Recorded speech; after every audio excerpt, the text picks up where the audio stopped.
If you're watching this video, it is assumed that you have reviewed your responsibilities as a session chair or as a volunteer for Zoom meetings for ECC 2020.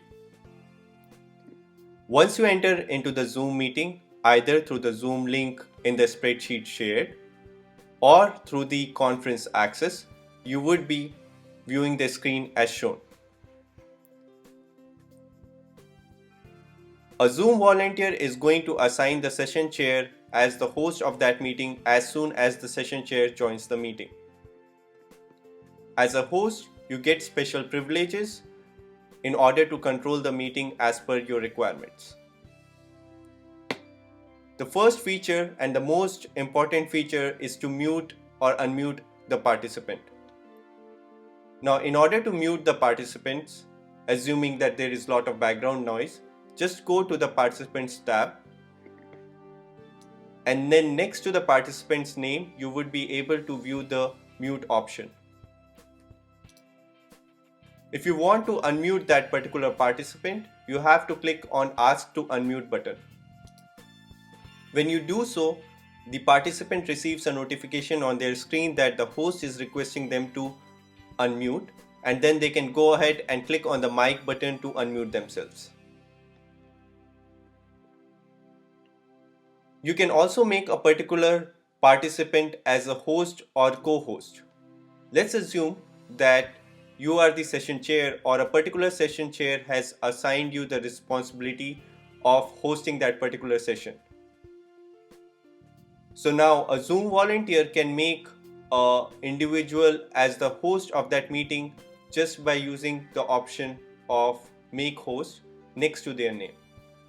Now this can only be done by the Zoom account owners, which will be the Zoom volunteer who would be starting the meeting. When you enter into the meeting, there would also be a student volunteer who would be watching that meeting as a co-host.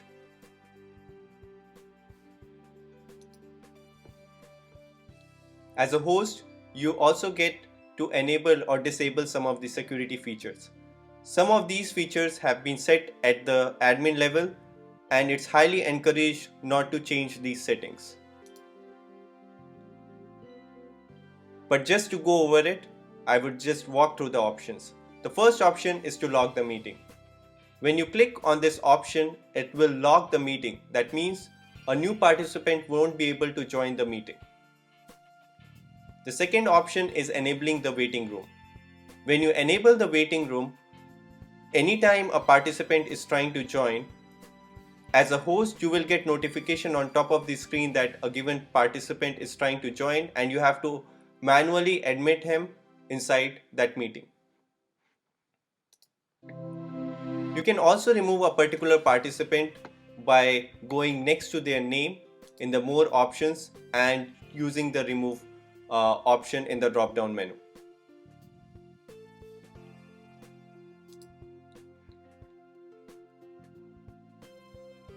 You can basically use chat in order to communicate with your participants. You can have the chat visible to everybody in the meeting, or you can have a private chat by clicking on the drop down button and select the individual participant to have the chat with.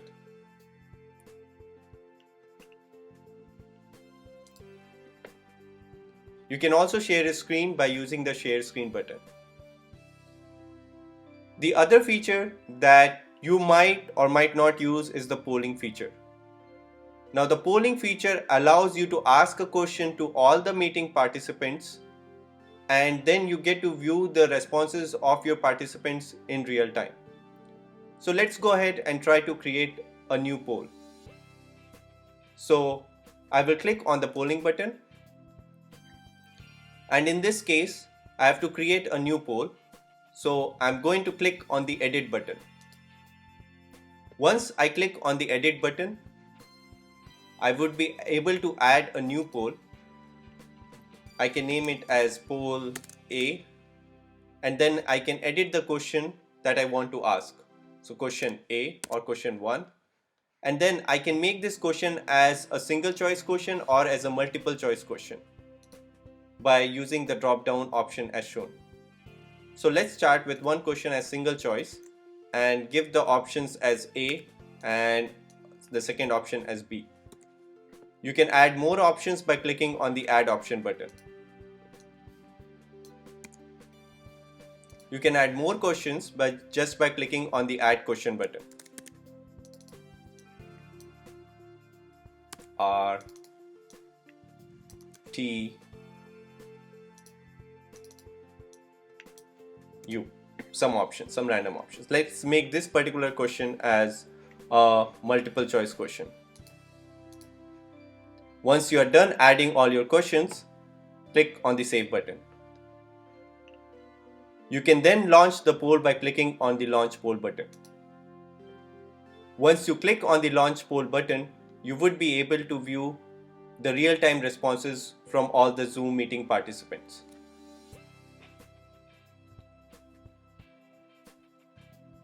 I'm using my other computer in order to create a response.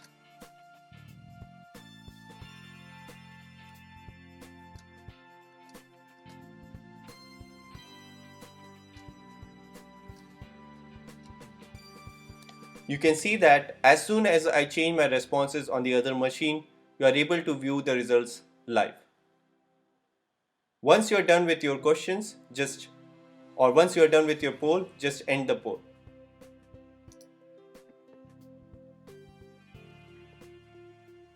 You can relaunch that poll by clicking on the Relaunch Poll button, or you can simply close the browser in order to end the poll.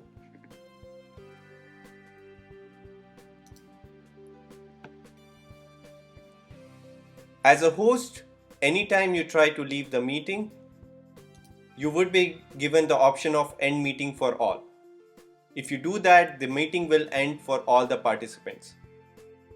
If you are a participant of that meeting, you will get the option to leave the meeting only. You won't get the option to end the meeting for all the participants.